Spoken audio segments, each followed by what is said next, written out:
นมัสการครับปูนมัสการค่ะ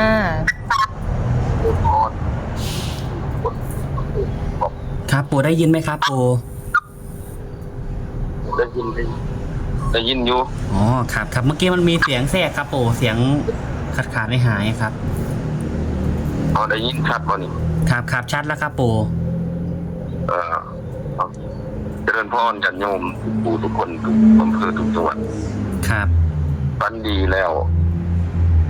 แต่ที่บอกไปเลยนะโยมเขาไม่แสงจันเรามาบอก2 งวดแล้วได้โอ้ครับปูที่โทรไปหาโยมปู่โยมเวลาแต่ว่าเขาโรงพยาบาลพอสบายเนาะเขาเป็นตาเสียดายอยู่ครับปูงวด52ก็บอกไป52กับ62กับแมนเลยครับก็มางวดว่างั้นนี้ก็เสียดายอยู่เสียดายแห้งอยู่พอจะให้แก้ให้ได้แก้พอดีบอกไป91กับ06ครับปูออก06อีกโอ้ครับครับปูแต่ว่างวดนี้เพิ่นให้แล้ว508ครับ508แล้วก็ฟันว่าเพิ่นเอาสร้างมาให้3ตัวเลยสงสัยสิแม่นถึง3ตัวแล้วมั้งงวดนี้ดอกว่าครับปูเพิ่นเอาสร้างมาให้3ตัวก็เลยจับผูกไว้ถึง3ครับออกจากนั้นไปทีนี้มือรุ่นมาฟันว่าได้เกี่ยวเขาเบิดทงเบิดถีบเลยครับแต่ว่าเพิ่นมาแปลกมองเดียวว่าหน้าเกี่ยวเขาเบิดทงนั้นแต่ไรหนึ่งเกี่ยวได้11ศพโอ้ครับปูก็เลยว่า2ตัวนี่สิให้51กับ11เด้อครับ2ตัวสิให้51กับ11ข้างบน3ตัวสิให้508ครับให้ตัดเล่นนำครับปูปูครับแล้วงวดก่อนนี่ปูถูกทั้งบนทั้งล่างเลยหรือเปล่าครับปูเข้าทั้งบนทั้งล่างเลยโอ้ครับครับที่โทรหาบักหลายอีหลานี่อุเสียดายแฮงครับก็บ่ฮู้ว่าคนเฮาเนาะก็คือว่าล่ะเจ็บป่วยได้ไข้ก็บ่ได้ฮู้กันนั่นเนาะว่าอีหลาเข้าโรงพยาบาลครับปู่เสียดายครับเสียดายจนว่าเว้าหาจนจังได๋มาบอกอันนี้เพิ่นก็มาบอกคือเก่าเลยนาทีเก่าเลย508ให้ตัดเล่นนำ508นั่นแต่ว่า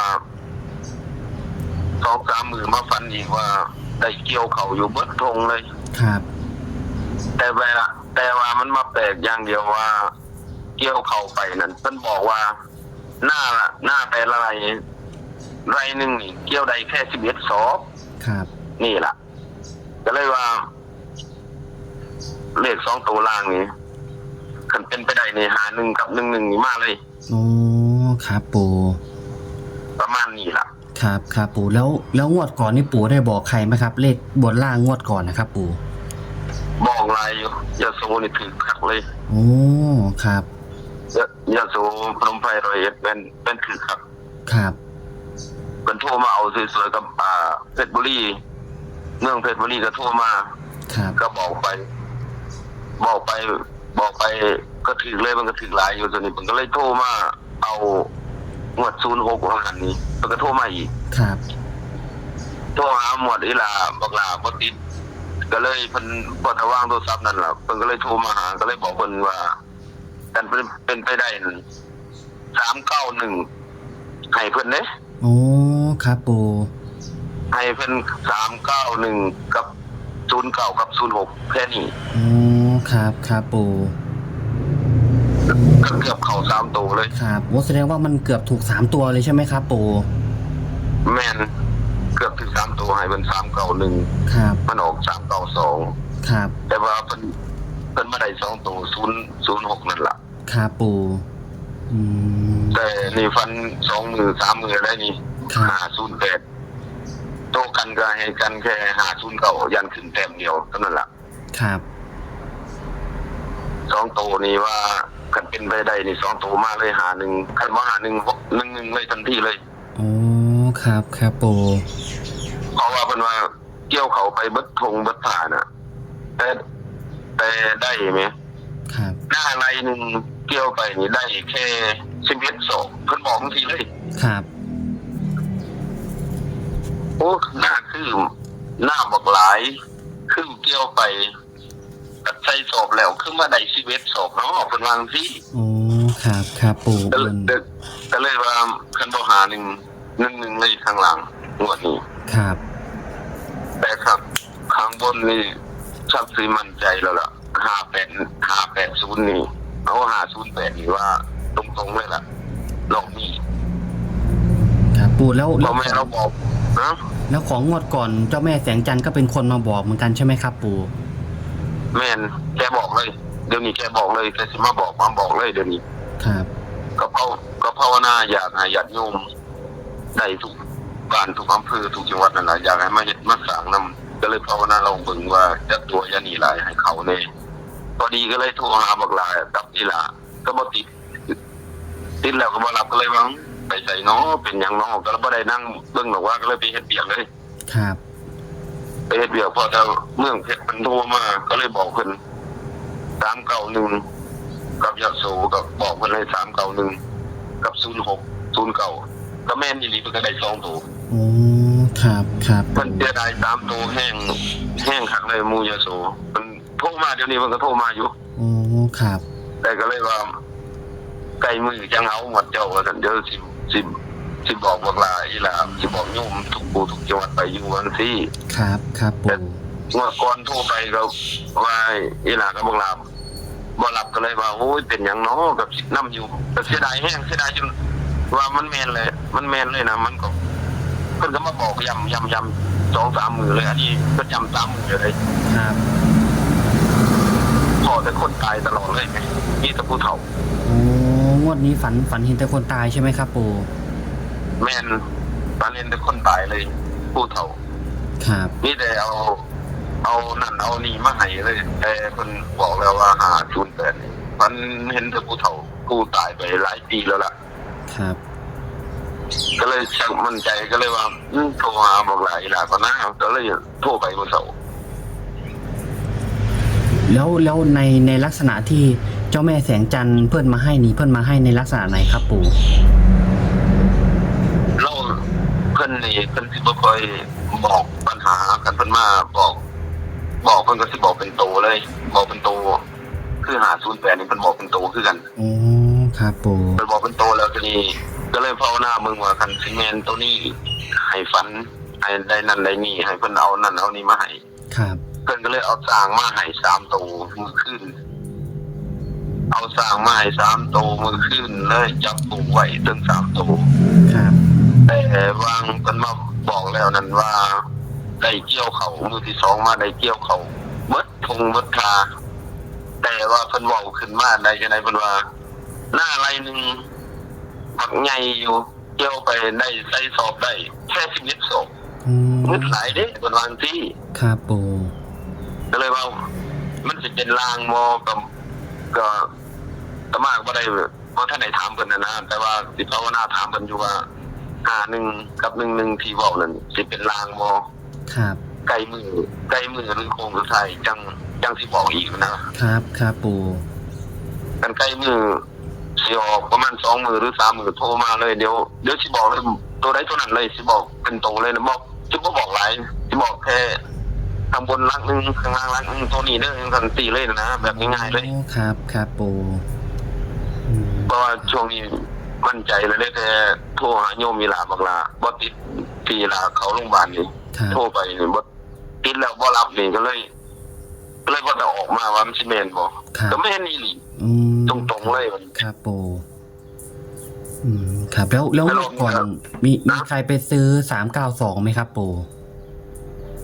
บ่มีก็อาม่าก็บอกไปแค่โยมสายบุญที่เพิ่นฮู้จักกับอาตมานะเพิ่นเอาเบอร์ไว้ให้เพิ่นขอเบอร์ก็เลยเอาให้เป็นให้แต่ญาติโยมอยู่ยโสกับร้อยเอ็ดนี่เท่านั้นล่ะ ครับ ที่เพิ่นโทรมากับเพชรบุรีเพิ่นโทรมาก็เลยบอกเพิ่นไปเพิ่นก็ถือหลายอยู่เพชรบุรีถือหลายคนอยู่ ครับครับปู่อืม ก็บ่ได้บอกตัวใดก็บอกแค่สายบุญที่เพิ่นโทรมาหาก็เลยบ่มีหยังก็เลยบอกเพิ่นเลย ครับ บอกไปมันก็ตรงเลยนี่เพิ่นก็เลยนำเดี๋ยวนี้เพิ่นก็โทรมาบอกมาถามอีกแล้วแต่ก็เลยบอกไปแล้วตัวนี้ล่ะ ครับปู่ แต่อาตมาบ่ได้บอกซ้ายนั่นซ้ายนี่คือหมวดอีหลาเด้แค่นี่แค่เอาอีหลาไปก็บังลาผู้เดียวเด้ ครับน้องอื่นโทรมาอาตมาสิบ่รับเลยเด้หลวงพ่อสิบ่รับเลยเด้ ครับครับปู่ แค่บอกโยมบังลาอีหลาสมันล่ะแต่เพิ่นหลวงพ่อสิบ่รับผู้นั้นผู้นี้เลย แต่ว่าโยมใจบุญที่เพิ่นเคยเฮ็ดบุญเฮ็ดหยังมานำก็เลยอดบ่ได้ก็เลือดตนโยมก็เลยบอกไปนะครับ ครับปู่ บอกไปก็แม่นเลยไม่เอา391มันเดียวนี่มั้ย ครับปู่คันว่าเพิ่นขึ้นนำน่ะแม่น3ตัวเพิ่นสิได้หลายอยู่แล้วแต่ว่าเพิ่นได้2ตัวหลายคนอยู่ครับครับปู่ครับเดี๋ยวรอปู่โค้งสุดท้ายเนาะว่าเจ้าแม่แสงจันทร์เพิ่นจะมาบอกเพิ่มหรือเปล่าอย่างนี้ใช่ไหมครับปู่แม่นก็สิให้รอมือโค้งสุดท้ายประมาณ 2-3 มื้อเดี๋ยวสิบอกสิภาวนาตัวนี้ล่ะตัว508กับ51กับ11นี่ล่ะครับแต่เดี๋ยวนี้ตะมาก็มั่นใจว่า508นี่คันข้างล่างกันบ่51กัน11เลยเบิ้น11แท้ๆล่ะครับครับเพราะว่าให้เพิ่นว่าหน้าอะไรนึงได้11ศพแล้วมื้อรุ่นมาเอาเด็กน้อยมาให้ทั้ง2คนมีตะพูงงามนี่พอสิว่าซั่นนี่ครับก็สิมั่นใจนะแต่ว่าให้รอโค้งสุดท้ายนำครับแต่ช่วงนี้ก็ว่าชักจะมั่นใจแล้วว่า3มื้อแล้วเด้3มื้อ3คืนแล้วเด้ครับ508กับ51กับ11นี่มันบ่หนีไปไสนะมันอยู่ประมาณซ้ำๆนี่นะใกล้ๆกันเลยจังซี่นะครับปู่ก็คือภาวนาแล้วเลขตัวนี้มันไม่หนีไปไหนใช่ไหมครับปู่แม่นคิดว่าบ่หนีแล้วอยู่แล้วตัวนี้เลยเพราะว่าฝันเห็นแต่คนตายผู้เฒ่าตายมาบอกมาหาเอานั่นเอานี่มาให้หลายจังได๋งวดนี้ศูนย์ติดบนเลย 100% ล่ะบ่อยู่แล้วศูนย์ติดเลยล่ะข้างบนน่ะครับปู่ครับผมยังไงก็แต่ว่าข้างล่างก็คิดว่า5111คันว่าฝันว่าได้เกี่ยวเข้าบัดทานี่แล้วเพิ่นมาบอกนี่ล่ะมันแปลกว่าตัวนี้ล่ะมันแปลกว่าเกี่ยวเข้าไร่นึงได้11ศพอันนี้เพิ่นบอกออกเสียงเลยเด้ครับเกี่ยวเข้าได้ละตั้งไร่นึงได้11ศพแต่ตะมานี่ว่าหน้ากับตะมามันได้ไปเกี่ยวน้ำเพิ่นนี่ตะมาก็เลยว่ามันเป็น51คันบ่51กับ11ครับครับปู่ยังไงก็ขอบคุณปู่มากๆนะครับสำหรับแนวทางวันนี้นะครับปู่เอาคนสุดท้ายบ่มีหยังอีกตัวครับครับปู่คนสุดท้ายนี่ก็ขอให้โยมทุกปู่ทุกคนทุกอำเภอทุกจังหวัดอย่าเจ็บอย่าไข้อย่าป่วยให้ร่ำรวยตลอดปี68เจริญพรโยมครับสาธุครับปู่ขอคนสุดท้ายลาเศร้าเงี้ยไว้เด้อครับครับปู่สาธุครับค่ะท่านผู้ชมเป็นแนวทางของปู่เลขล็อกนะคะก็เป็นเพียงแนวทางเท่านั้นโปรดใช้วิจารณญาณในการรับชมเป็นความเชื่อส่วนบุคคลนะคะก็ฝากตามโค้งสุดท้ายของปู่ด้วยนะคะท่านผู้ชมวันนี้แอดมินก็ขอจบคลิปไว้แต่เพียงเท่านี้ค่ะเจอกันใหม่คลิปหน้านะคะสวัสดีค่ะ